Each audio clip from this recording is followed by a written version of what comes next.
do what thou wilt.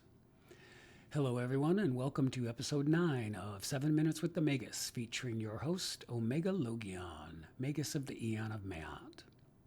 In this episode, I'm going to talk about the first holy book that I channeled back at the beginning of this eon in 2020. The way this came about was I woke up on January 7th of 2020 with this really interesting phrase in my head. And I kept repeating it to myself so that I wouldn't forget it.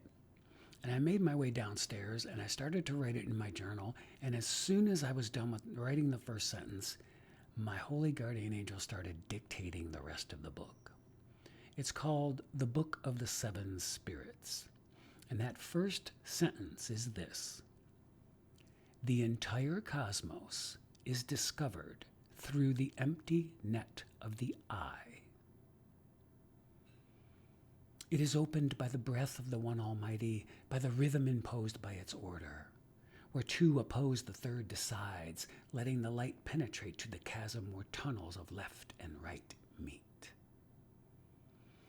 Very enigmatic and very evocative. I'm going to read you a few more excerpts so that you get a feeling for the main themes of this book, which are light and the eye and the tower and the star goddess and thelema and agape and freedom.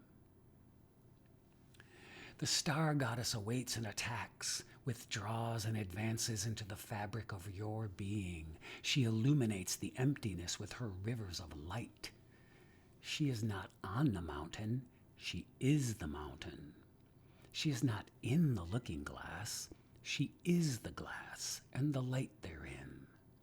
What seems white is a myriad combined, a strand of her hair, a glimpse of her loveliness.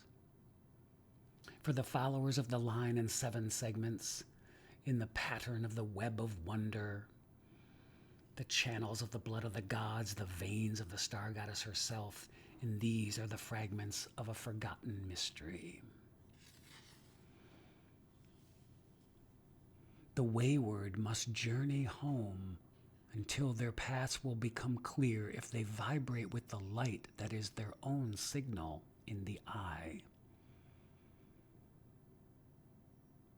Take the tower by storm if you must, but never for granted. You who have seen this eye with your own eye know within what is hidden in plain sight. Like a crystal made into glass, it captures and changes the image and breaks the sentence into fragments. The flight of the dove and the bite of the lion, each has its place and time, each has its method and its mastery. The choice was made by the prophet, and so must it be for all who follow him.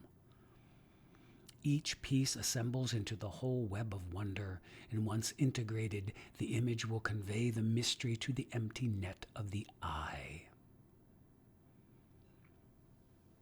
Those who would attain their freedom from the slavery of illusion, from the mockery of their true self that occurs day after day, must adhere to 3 things.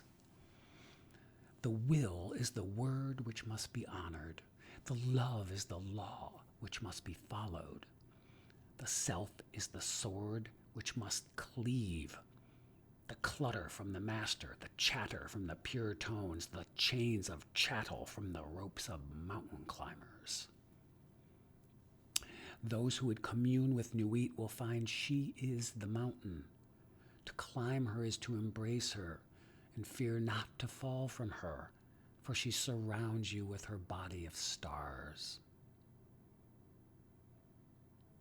Let all who choose these paths be sworn to uphold the integrity of the law, of the lema, and of themselves in the face of all adversities. For these will fall away as the mountain is ascended. There is no salvation through suffering. You are already perfect. Hail, mountaineers and mystics, magicians and masters. Mystery is on your forehead and mastery is in your heart. Mr. or mistress, lady or lordship, your castle is ready and waiting. So you see that the big themes of the book are light and the eye, and how the eye can discover the whole cosmos, which is really an image of Nuit. And she is the light. She's not just in the looking glass. She is the glass itself. She is all the light combined, and yet it separates into different frequencies so that we can experience it on different levels. You're probably familiar with Crowley's tarot deck and the Tower card on that deck with the large eye at the top. You know, it's the Eye of Ra or the Eye of Shiva. And they say that when the Eye of Shiva is opened, the universe is destroyed. Well, that eye on that card has 27 rays coming out of it, one for each of the 27 trigrams. And those capture the whole cosmos. We can describe all of it by referring everything to those fundamental categories of trigrams. So that's one of the ways that we can capture the cosmos with the eye. There's also this idea of the tower being blasted, right, and fragmented. But there's something really important to know. The lightning that hits the tower isn't coming from outside the tower. The lightning is bursting out from inside the tower. That tower is the castle of yourself, and yourself is the third leg of this tripod. Love is the law. Do what thou wilt shall be the whole of the law, and the self must be respected as well. Love has always been the law. It still is the law. It was the law before Crowley came along with his book. Christ preached 2 commandments, love God and love your neighbor. Agape was the word of his eon. Thelema was the word of Crowley's eon. They work hand in glove. And catalysis is the word of this eon, change, dissolution, breakdown, exemplified in the Tower card. So this is a really interesting book to kick off a whole series of holy books that I received over the next 2 years.